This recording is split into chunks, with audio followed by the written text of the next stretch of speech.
Assalamualaikum warahmatullahi wabarakatuh. Waalaikumsalam. Alhamdulillah, assalatu wassalamu ala rasulillah Muhammad ibn Abdillah wa ala alihi wa ashabihi wa man tabi'akum ila yaumil qiyamah, amma ba'd. Qala Allah ta'ala fi kitabil karim, a'udzu billahi minasyaitonir rajim. Walau anna ahlal qura amanu wattaqau la fatahna 'alaihim barakatim minas sama'i wal ard walakin kadzdzabu fa akhadnahum bima kanu yaksibun. Shadaqallahul azim.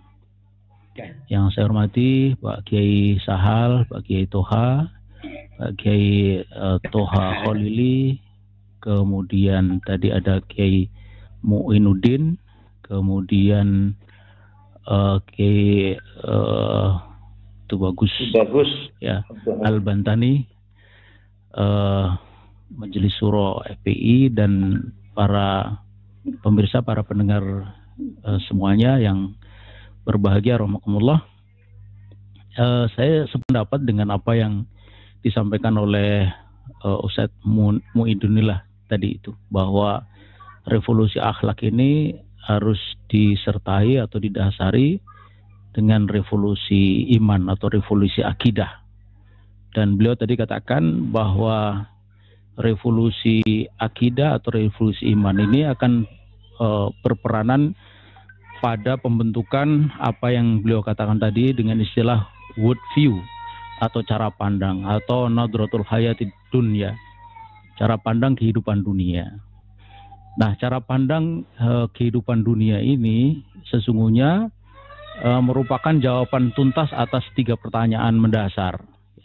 Min aina ji'na, dari mana kita berasal? Limadha, untuk apa kita hidup di dunia ini, dan ilainal masir, dan kemana kita akan kembali. Dan kita semua sudah sangat memahami bahwa kita ini diciptakan oleh Allah Subhanahu wa taala tidak lain adalah untuk beribadah kepadanya, dan ibadah itu tak lain adalah taatullah, taat kepada Allah, wa khudu'u lahu wattizamu ma syara'ahu minad din. Dan kemana kita akan kembali? Kepada Allah Subhanahu wa taala. Inna lillahi wa inna ilaihi raji'un. Dan betul sekali tadi berulang juga sudah disampaikan oleh Ustadz Mu'inuddin bahwa kita hidup di dunia itu sungguh sangat sementara. Seberapa sementara digambarkan dengan sangat baik oleh baginda Rasulullah SAW dalam hadisnya. Beliau katakan, ma'ana fid dunya, tidaklah aku hidup di dunia, tidaklah kita semua manusia ini hidup di dunia, illa, kecuali karokibin, kecuali seperti seorang pengendara, istadalla tahta sajaratin, yang bernaung sebentar di bawah pohon, thumma roha wa tarokaha, istirahat lalu berlalu. Sebegitu sebentarnya kehidupan di dunia digambarkan oleh Rasulullah SAW bagaikan seorang musafir yang mengendarai kendaraan, istirahat sebentar di bawah pohon, kemudian berlalu. Istirahat di bawah pohon, itulah kehidupan dunia. Yang secara relatif itu akan bila dibandingkan dengan kehidupan yang bakal kita alami di akhirat nanti, itu akan tergambar lebih jelas betapa sesaatnya kehidupan dunia ini. Dalam Al-Quran dikatakan, inna yauman inda rabbika ka alfi sanatin mimma ta'udun. Satu hari di sisi Tuhanmu, di sisi Allah Subhanahu wa taala kelak di akhirat, itu bagaikan 1000 tahun dalam hitungan kalian. Jadi andai kita ini bisa hidup di dunia ini 100 tahun, 1/10 dari 1000 itu tak ubahnya bagaikan 1/10 dari satu hari, 24 jam. Jadi hanya 2,4 jam di akhirat. Itu kalau 100 tahun. Ya. Saya tidak tahu nih Pak Kiai Sahal yang kliennya paling sempuh ini sudah berapa ini? Mungkin 70 atau 80. Iya, tapi rasanya belum 100 gitu. Baru 73. Wow, 73. Iya. 73. Saya baru belum 60 saya. Jadi masih jauh dari 100. Andai 100, dan sangat jarang orang sekarang ini hidup sampai 100 tahun. Itu artinya cuma 2,4 jam. Kalau 50 tahun berarti cuma 1,2 jam saja. Jadi luar biasa hidup kita di dunia ini, sangat sebentar. Nah, kalau hidup kita ini sangat sebentar di dunia, pasti atau mustilah ada sesuatu yang penting.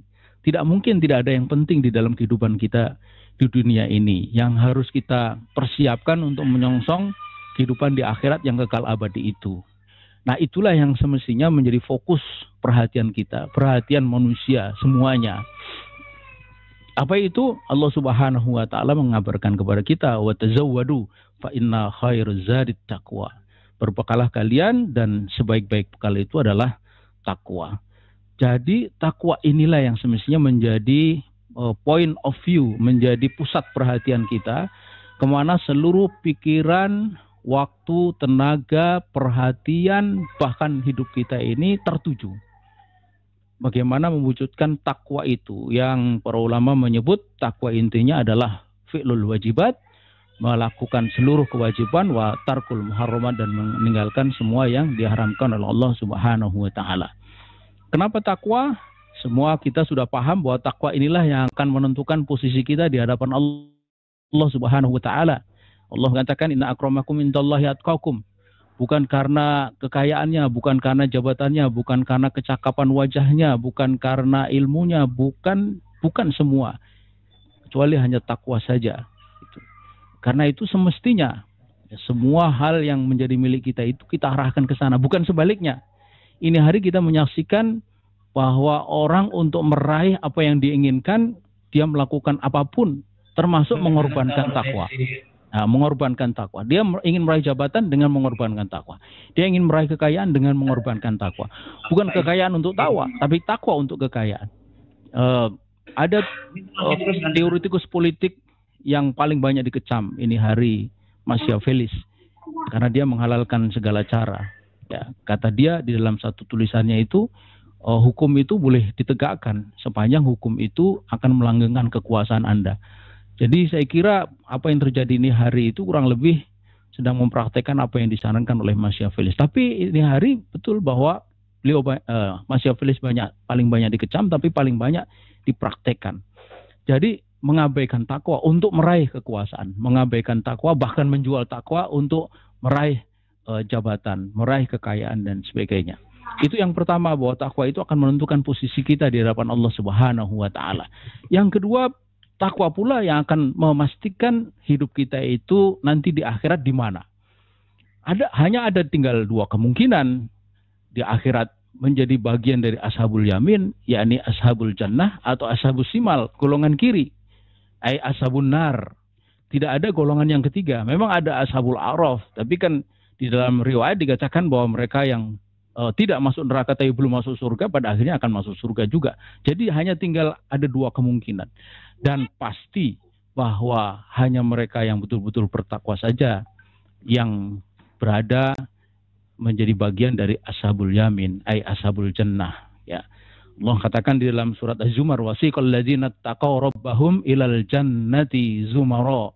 Ya, dimasukkanlah orang-orang yang bertakwa kepada Tuhan mereka itu ke dalam surga zumara. Imam Ibnu Katsir mengatakan zumara itu jama'atan ba'da jama'atin, berkelompok, bergerombol, berjamaah. Dan mudah-mudahan di antara kelompok-kelompok yang masuk surga nanti itu adalah ada kelompok jamaah tadi apa? Zumiyah, istilah Kiai Toha itu. Jamaah Zumiyah PKAD yang dipimpin oleh Ustaz Slamet ini, insya Allah. Ya. Amin. Kemudian yang ketiga, bahwa takwa itu yang akan membawa hidup kita ini berkah. Takwa itu intinya adalah taat kepada Allah Subhanahu wa taala. Dalam hadis qudsi Rasulullah SAW, ya Allah Subhanahu wa taala melalui lisan Rasulullah SAW mengatakan, idza uti'tu raditu. Kalau aku ditaati maka aku ridho. Wa idza raditu baharaktu. Dan ketika aku ridho maka aku akan memberikan berkah. Jadi takwa itu akan menjadi kunci keberkahan. Berkah itu apa? Para ulama menyebut berkah itu ziyadatul khair, bertambahnya kebaikan. Hidup yang berkah adalah hidup yang bertambah kebaikan. Tambah umur, tambah kebaikan. Tambah tinggi pangkat derajatnya, jabatannya, tambah kebaikan. Tambah rezekinya, tambah kebaikan. Tambah anggota keluarganya, tambah kebaikan. Dan sebagainya. Apakah ada orang yang tambah umur, tidak tambah kebaikan?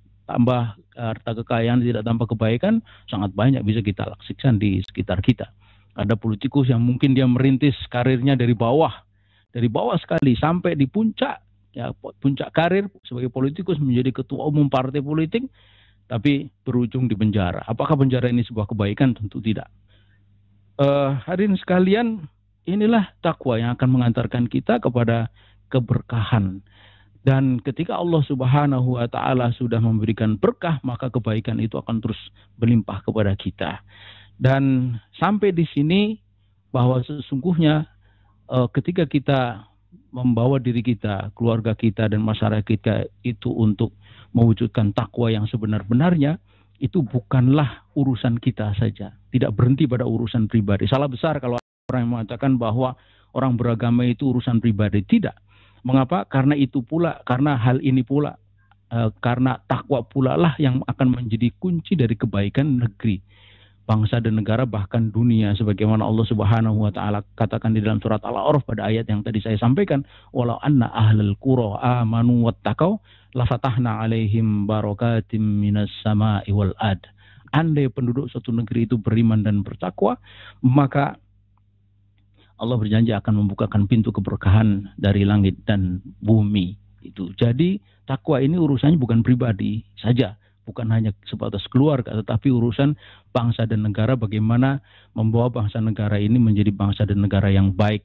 Bangsa dan negara seperti yang digambarkan dalam Al-Quran itu baldah thayyibah wa rabbun ghafur. Nah, saya memandang bahwa revolusi akhlak itu harus diletakkan di sini, gitu, sebagai bagian dari takwa kita kepada Allah Subhanahu wa Ta'ala. Karena akhlak itu adalah ketaatan kita kepada Allah. Akhlak itu adalah hukum syara. Jadi kita berakhlak mulia, berakhlak karimah itu karena bagian kita taat kepada Allah Subhanahu wa Ta'ala. Dan dengan akhlak karimah, dengan takwa kita kepada Allah, maka insya Allah membawa hidup kita mendapatkan berkah dari Allah, membawa masyarakat dan negara ini menjadi masyarakat dan negara yang penuh dengan keberkahan. Nah, sampai di sini muncul masalah, yaitu bahwa ternyata ketika kita berusaha untuk membawa diri kita menjadi orang yang betul-betul bertakwa, ingin menjadi muslim yang sebaik-baiknya, dan berjuang supaya masyarakat kita menjadi masyarakat yang bertakwa, kita berhadapan dengan penguasa, dengan rezim yang tidak sepenuhnya ridho terhadap apa yang menjadi cita-cita kita. Itu.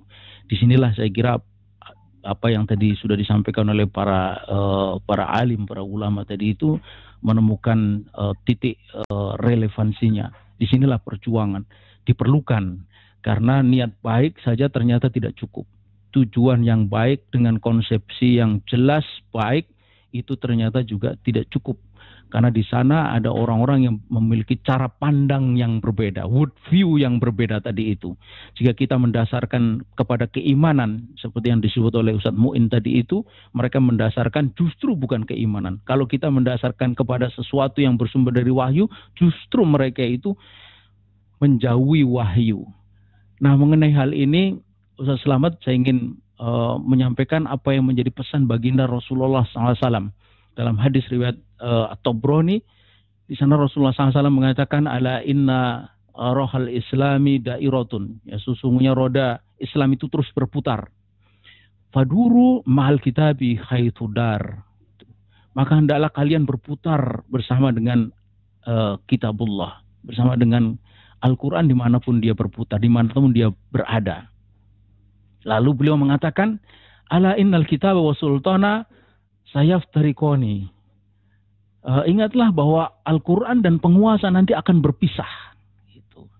Dan ketika penguasa dan Al-Quran itu berpisah, apa yang harus kita lakukan? Nabi berpesan kepada kita dengan pesan yang luar biasa, fala tufarikul kitab. Janganlah kalian berpisah dari Al-Quran. Jangan berpisah dari Al-Kitab.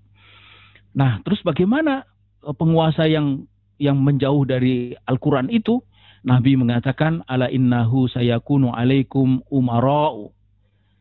Nanti akan ada umara' atau penguasa yang yaqaduna li anfusihim, yang mengambil keputusan untuk diri mereka. La yaqduna lakum, tidak mengambil keputusan untuk kalian. membaca pesan ini saya kira pas sekali dengan kondisi yang kita alami dewasa ini. Ya, undang-undang Minerba, undang-undang Omnibus, ya, Perpu COVID-19 itu adalah keputusan-keputusan untuk penguasa, untuk mereka, bukan untuk kita. Kalau untuk kita pasti tidak akan ditolak, tidak akan ada demo besar. Rakyat tahu kalau itu keputusan baik buat mereka, kenapa mereka memprotes? Mereka tahu bahwa ini keputusan tidak baik buat mereka, karena itulah mereka protes. Bagaimana bisa dikatakan bahwa ini keputusan baik buat kita kalau ternyata keadaannya tidaklah seperti yang dia baca atau yang kita baca di dalam undang-undang itu. Undang-undang Minerba misalnya, undang-undang Minerba yang lama itu bagus karena mengatakan bahwa PKP 2B yang sudah habis masa konsesinya, masa kontraknya itu kembali kepada negara, diprioritaskan bagi BUMN. Itu adalah aturan yang tepat, aturan yang baik, karena artinya itu sumber daya alam milik rakyat itu kembali kepada rakyat, dikelola oleh negara. Tapi aturan yang baik dalam undang-undang lama tahun 2009 itu dihapus, kemudian diganti dengan memberikan kepastian kepada 7 pemegang PKP 2B yang memuat lebih dari 300.000 hektar ladang batu bara dengan nilai cadangannya itu lebih dari 13.000 triliun, proven reserve-nya sudah terbukti kurang lebih sekitar 2.000 triliun, keuntungan tahunannya sekitar 2 triliun itu kepada pemilik PKP 2B. Apakah ini keputusan untuk rakyat? Tidak, keputusan untuk mereka gitu. Ini contoh. Lalu apa yang akan terjadi? In asaitumuhum qatalukum. Tuh, kalau engkau tidak mentaati penguasa, mereka akan membunuh kalian, ya, akan mempersekusi kalian, ya, seperti yang ini hari terjadi. Tetapi sebaliknya, wa in ata'tumuhum adhallukum. Tapi mentaati mereka akan menyesatkan kita. Qalu, berkata orang-orang yang mendengar nasihat itu, kaifa nasna, apa yang harus kami lakukan? Nabi mengatakan, lakukanlah sebagaimana apa yang dilakukan oleh pengikut setia Nabi Isa ibnu Maryam. Mereka digergaji dengan gergaji besi dan disalib di atas sebatang kayu. Dan wasiat ini ditutup dengan sebuah ungkapan yang sangat menarik. Mautun fi ta'atillah, mati dalam taat kepada Allah, khairun min hayatin fi maksiatillah. Lebih baik daripada hidup dalam maksiat kepada Allah Subhanahu wa taala. Jadi saya kira di sini revolusi mental yang berbasis revolusi akidah itu menemukan titik relevansinya yang sangat penting.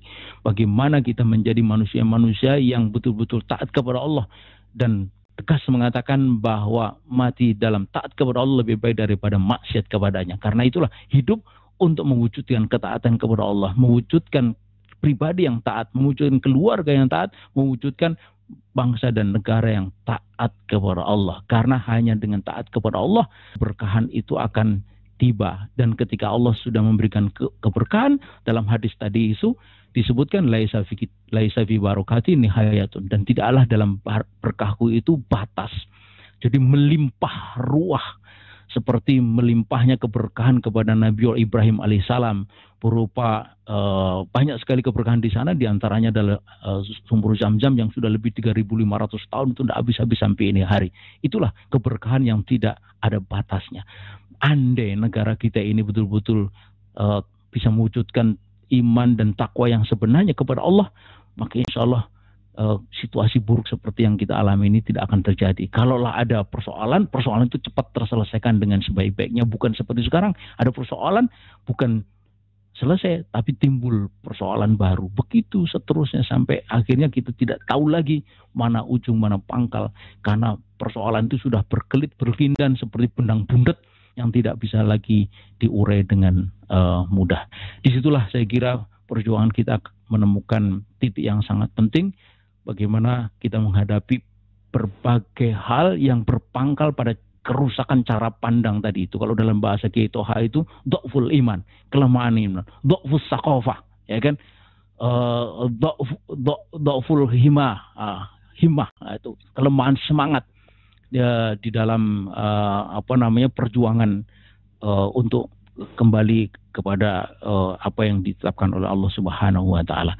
Nah, andai kita bisa terus memelihara semangat itu untuk terus membawa bangsa dan negara ini, rakyat negeri mayoritas muslim ini, semestinya tidak terlalu sulit karena mereka sudah muslim, maka insya Allah kita optimis bisa mendapati masa depan yang lebih baik di waktu yang akan datang, yaitu turunnya berkah dari Allah setelah kita betul-betul bisa mewujudkan keimanan dan ketakwaan yang sebenarnya melalui penerapan syariah secara kafah, insya Allah. Demikian, wassalamualaikum warahmatullahi wabarakatuh.